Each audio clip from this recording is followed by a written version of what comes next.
நீங்கள் ஸ்டாக் மார்க்கெட்டில் ஆப்ஷன்ஸ் மார்க்கெட்னாலே அதை ஆப்ஷன்ஸில் விட்டுறீங்களா? அந்தளவுக்கு வந்து அது ஒரு காம்ப்ளிகேட்டடான விஷயம் மாதிரி தெரியும். ஆனால் ஆப்ஷன்ஸ் மார்க்கெட்டுங்கிறது ரொம்ப சிம்பிளான ஒரு விஷயந்தான். இந்த ஒரு வீடியோவை நீங்கள் கம்ப்ளீட்டாக பாருங்கள். உங்களுக்கு வந்து ஆப்ஷன்ஸ் மார்க்கெட்னா என்ன அப்படிங்கிறது கிளாரிட்டி ஃபுல்லாக கிடச்சிரும். ஸோ இப்போ பார்த்தீங்க அப்படின்னா ஃபஸ்ட்டு வந்து ஸ்டோரி ஆஃப் ஃபியூச்சர் ரிஸ்க். அதாவது ஒரு பையனுக்கும் ஒரு கடைக்காரருக்கும் நடக்கக்கூடிய ஒரு விஷயந்தான் இந்த ஒரு சின்ன கதை. இந்த கதை மூலமாக உங்களுக்கு வந்து ஈஸியாக புரிஞ்சிடும். இப்போ பார்த்தீங்கன்னா இந்த பையன் வந்து ரொம்ப நாளாக ஒரு சைக்கிள் வாங்கணும்னு ஆசைப்பட்டிருக்கான். ஸோ அந்த சைக்கிள் கடைக்காரர்கிட்ட போகிறான். அந்த சைக்கிளோட கரண்ட் ப்ரைஸ் பார்த்தீங்கன்னா 1000 ரூபாய். அந்த சைக்கிளுடைய ப்ரைஸ் வந்து கரண்ட் ப்ரைஸ் வந்து 1000 ரூபாய்க்கு விற்றுட்டுருக்கு அந்த சைக்கிள். கடைக்காரர் சொல்கிறாரு.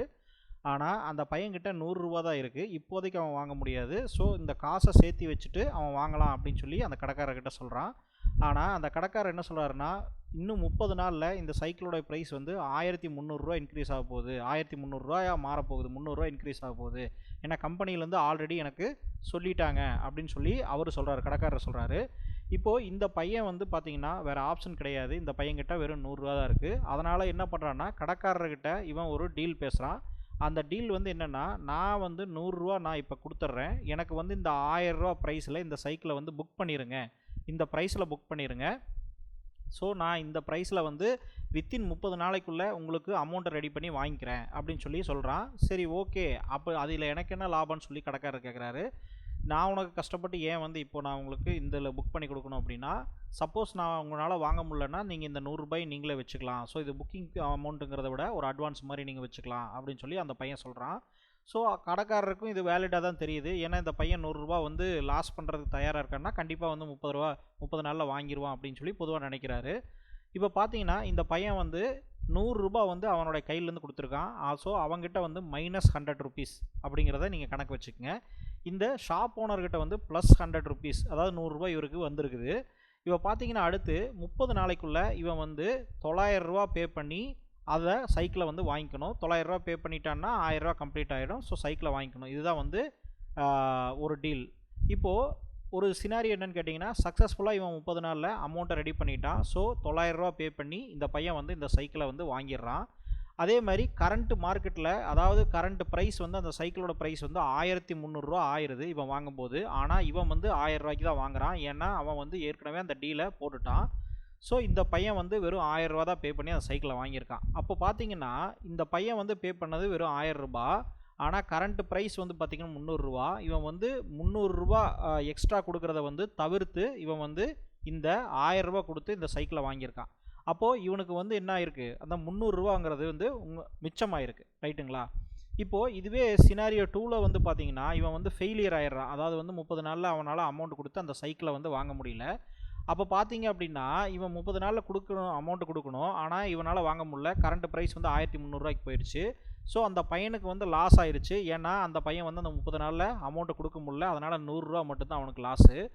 இப்போ பார்த்தீங்கன்னா அவன் 100 ரூபா லாஸ், 100 ரூபா ரிஸ்க் எடுத்து அந்த பொட்டன்ஷியலாக 1300 ரூபாயில் அந்த 300 ரூபா எக்ஸ்ட்ரா அமௌண்ட் இருக்கு இல்லையா, அது வராமல் தடுக்கிறதுக்காக முயற்சி பண்ணியிருக்கான். அப்போது அவனுடைய ரிஸ்க் என்ன, ரிவார்டு என்னன்னு பார்த்தீங்கன்னா, அவன் ரிஸ்க் வந்து 100 ரூபாய்க்கு தான் ரிஸ்க் எடுத்திருக்கான். ஆனால் ரிவார்டு பொட்டன்ஷியல் வந்து 300 ரூபா அவனுக்கு வந்து கிடைக்கிறதுக்கு உண்டான வாய்ப்புகள் இருக்குது. அதாவது 300 ரூபா லாபம். ஏன்னா 300 ரூபா வந்து எக்ஸ்ட்ரா கொடுக்குறத அவன் வந்து கம்மி பண்ணியிருக்கான் இல்லையா, அந்த டீல் முன்னாடியே போட்டது மூலமாக. இதுதான் வந்து அவனுடைய ரிஸ்க் ரிவார்டு ரேஷியோ. அவன் வந்து ஒரு ஸ்மார்ட்டாக தான் ப்ளே பண்ணியிருக்கான். இப்போது இந்த கதையில் நீங்கள் புரிஞ்சுக்கிட்டதை வச்சு அப்படியே நம்ம ஒரிஜினலாக ஸ்டாக் மார்க்கெட்டுக்குள்ளே வருவோம். இந்த ஸ்டாக் மார்க்கெட்டில் பார்த்தீங்க அப்படின்னா இப்போ ரிலையன்ஸுடைய ஸ்டாக் ஆப்ஷன் எடுத்துக்குவோம். இந்த ரிலையன்ஸுடைய ஷேர் ப்ரைஸ் வந்து பார்த்தீங்கன்னா 2500 ரூபாயில் இப்போ சேல் ஆகிட்டு இருக்கு. இப்போ கரண்ட் ப்ரைஸ் வந்து 2500 ரூபாயில் சேல் ஆகிட்டு இருக்கு.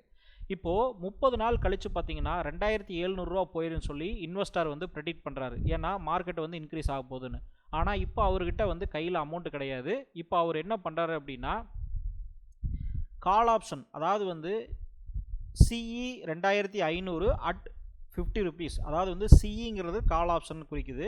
2500 ரூபா ஸ்ட்ரைக் ப்ரைஸில். ஏன்னா இப்போ இருக்கக்கூடிய கரண்ட் மார்க்கெட் ப்ரைஸ் வந்து ரிலையன்ஸ் வந்து 2500 ரூபா. அதே 2500 ரூபா இருக்கக்கூடிய கால் ஆப்ஷனை 50 ரூபா ப்ரீமியம் கொடுத்து வாங்குறாரு. அதாவது அந்த பையன் வந்து கடைக்காரர்கிட்ட 100 ரூபா கொடுத்த மாதிரி 50 ரூபா வந்து கட்டி இவர் வந்து இந்த கால் ஆப்ஷனை வாங்குறாரு. ஓகேங்களா? இந்த கால் ஆப்ஷனை வாங்குறது மூலமாக இவர் என்ன பண்ணுறாரு அப்படின்னா 2500 ரூபாயை வந்து ப்ரைஸை வந்து லாக் பண்ணுறாரு. ரைட்டா? ஸோ இவர் வந்து ஸ்பெண்ட் பண்ண அமௌண்ட் வந்து பார்த்திங்கன்னா 50 ரூபா. ஆனால் இவருடைய மார்க்கெட் வந்து இன்க்ரீஸ் ஆனதுக்கப்புறம் என்ன ஆச்சு அப்படின்னா ரிலையன்ஸ் வந்து 2700 போயிடுச்சு.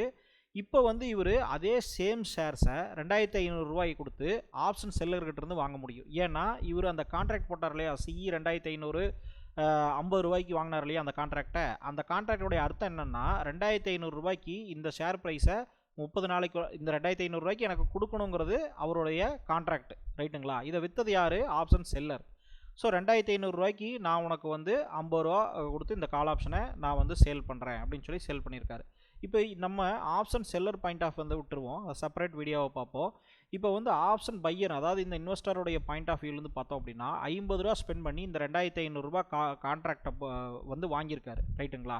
அப்போது இந்த ரிலையன்ஸ் வந்து சொன்ன மாதிரியே மார்க்கெட் வந்து 2700 போயிடுச்சு. இப்போவுமே அவருக்கு ஆப்ஷன் செல்லர் வந்து 2500 50 கொடுத்துருக்காரு.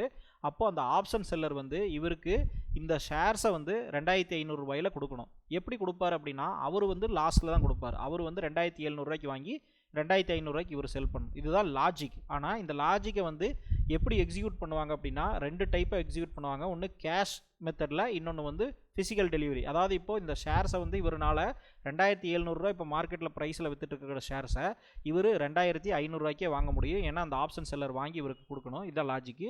அப்படி இல்லைன்னா இந்த ப்ரைஸ் டிஃப்ரென்ஸ் இருக்கு இல்லையா, இந்த 2500 இவர் ஷேர்ஸை கான்ட்ராக்டில் வாங்கியிருக்காரு. இப்போ 2700 இருக்குது. அப்போது 200 ப்ரைஸ் இன்க்ரீஸ் ஆகிருக்கு. அந்த 200 ஆப்ஷன் செல்லர் வந்து இந்த ஆப்ஷன் பையருக்கு ப்ராஃபிட்டாக கொடுத்துடணும், ஓகேங்களா. இது கேஷ் செட்டில்மெண்ட்னு சொல்லுவாங்க. இது வந்து சிம்பிளான லாஜிக் தான். இப்போது இந்த சைக்கிள் வாங்கின அந்த பையனையும் இந்த ஆப்ஷன் பையரையும் நீங்கள் வச்சு நீங்கள் கனெக்ட் பண்ணிங்க அப்படின்னா உங்களுக்கு சிம்பிளாக இந்த விஷயம் வந்து புரியும். இப்போ பார்த்தீங்கன்னா இந்த பையனும் இந்த இன்வெஸ்டரும் சேம். இவங்க 2 பேரும் ஒரே லாஜிக்கில் தான் ஆப்ரேட் ஆகியிருக்காங்க. இந்த ஷாப் கீப்பரும் ஆப்ஷன் செல்லரும் சேம். ஸோ இந்த ஆப்ஷன் செல்லரை பற்றி, இந்த கேரக்டரை பற்றி நம்ம பெருசாக இந்த வீடியோவில் பார்க்கல. ஆப்ஷன் பையிங் சைட்லேருந்து நம்ம பார்த்துருக்கோம் அது எப்படி ஒர்க் ஆகுது அப்படின்னு. ஃப்யூச்சரில் நம்ம ஆப்ஷன் செல்லருடைய சைட்லேருந்தும் நம்ம பார்ப்போம். இப்போ பார்த்தீங்கன்னா option buyer have a right but no application. So இதுதான் வந்து formal definition of call option contract. அதாவது வந்து ஆப்ஷன் பையருக்கு வந்து இந்த ப்ரைஸுக்கு கான்ட்ராக்ட் போட்டாருன்னா அந்த ப்ரைஸ்க்கு அவருக்கு கொடுக்கணும் அப்படிங்கிறது, அந்த ப்ரைஸ்க்கு அவர் வாங்கக்கூடிய ரைட்ஸ் உரிமைங்கிறது வந்து அந்த கான்ட்ராக்ட் மூலமாக கிடச்சிருது. ஆனால் வாங்கியே ஆகணுங்கிற கண்டிஷன்ஸ் கிடையாது. அவர் வேண்டான்னா என்ன பண்ணலாம், அந்த பையனை மாதிரி அந்த 100 ரூபா லாஸ் பண்ணிவிட்டு அவர் வந்து வெளியே வந்துடலாம். ஸோ இந்த ஆப்ளிகேஷன் அப்படிங்கிறது வந்து கிடையாது, வாங்கி ஆகணுங்கிறது கிடையாது. இதுதான் வந்து பேசிக்காக ஆப்ஷன் பையருடைய அண்டர்ஸ்டாண்டிங். ஸோ என்னுடைய சேனலில் நிறைய வீடியோஸ் வந்து எஜுகேட்டட் வீடியோஸ் ஸ்டாக் மார்க்கெட்டை பற்றி கொடுத்துருக்கேன். கம்ப்ளீட்டாக பாருங்கள், சேனலை சப்ஸ்கிரைப் பண்ணி வச்சுக்கோங்க. அப்போ தான் உங்களுக்கு வந்து எல்லா வீடியோஸும் வரும். ஸோ நெக்ஸ்ட் வீடியோவில் நம்ம பார்ப்போம்.